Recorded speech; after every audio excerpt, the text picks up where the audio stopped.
Hey guys, JamesMCD's Reviews here. Welcome to another episode of the Cinematic Bucket List series. With The Last Voyage of Demeter releasing this weekend, I figured it'd be good timing to review probably one of the most acclaimed and well-known vampire movies of all time, Bram Stoker's Dracula, released in 1992, directed by Francis Ford Coppola. Quick side note, for the longest time I thought Bram Stoker was the one that directed the movie and that's why his name was attached to it, but no, it's just the guy that wrote the original Dracula story. I am dumb. So I wanted to talk about this movie way early on in this year. I was trying to get to it when Renfield came out to tie into that, but turns out this has been the year of Dracula, apparently, so Voyage of Demeter gave me another chance to talk about it. And I'm glad I finally got around to it, because this was a pretty good movie. The story, basically, it shows you kind of the origin of Dracula, of how he, you know, loses his wife and sort of just abandons his religion and goes completely crazy and bloodthirsty and everything like that. And the main plot centers around him basically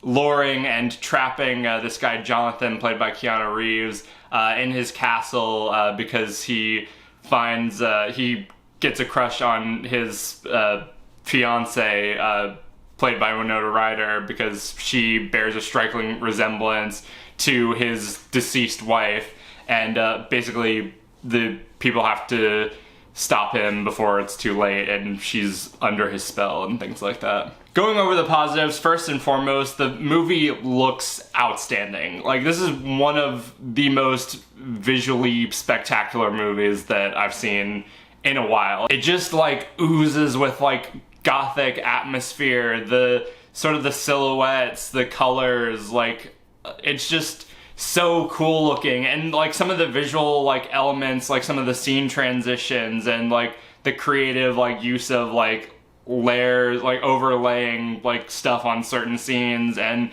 like even when the way that they use like the shadows, like with how like Dracula moves around and stuff like that, it looks so cool. Like especially towards the first act of the movie, the film looks spectacular. Like that's the one thing, like whatever you say about the movie, you can't deny, like visually, it looks amazing. I'll also say the acting, for the most part, is really good. Gary Oldman is a pretty solid Dracula. Like, I don't know why they have him looking like Emperor Palpatine, but he did a really good job at Dracula. He is, the one thing about this is that they're kind of playing both sides of him as a character, where they're showing like, yeah, he's evil and like bloodthirsty and a monster, but he's also very charming and also kind of tragic.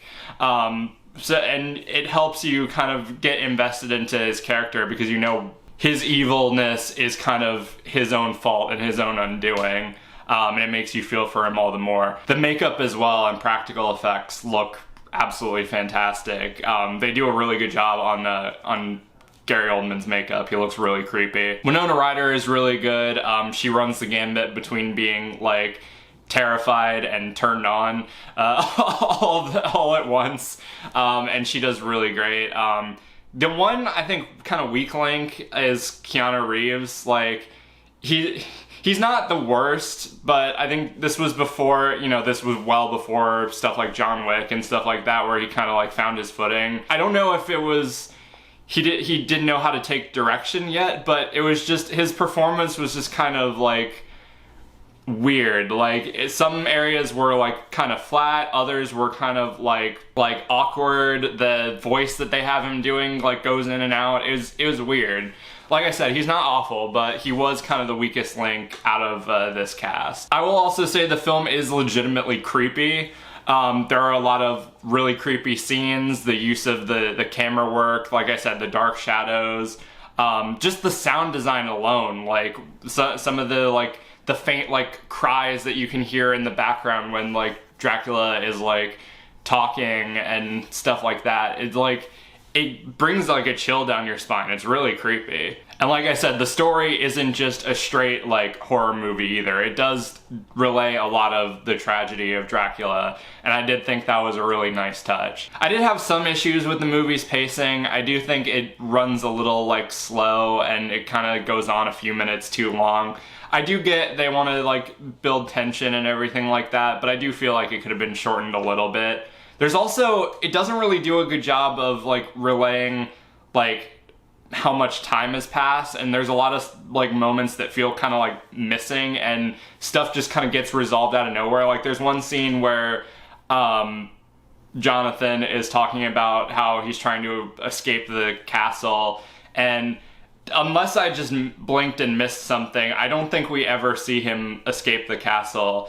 And then a little later on, Winona Ryder's character is Mina is on a boat, like going to see Jonathan and get married to him, and then like a few seconds later they're at the altar. Like when did this happen? But yeah, other than just a few issues, I did really like this movie. I find it hard giving it the 4. I think that the strong elements are really, really strong, but like I said, it does kind of drag.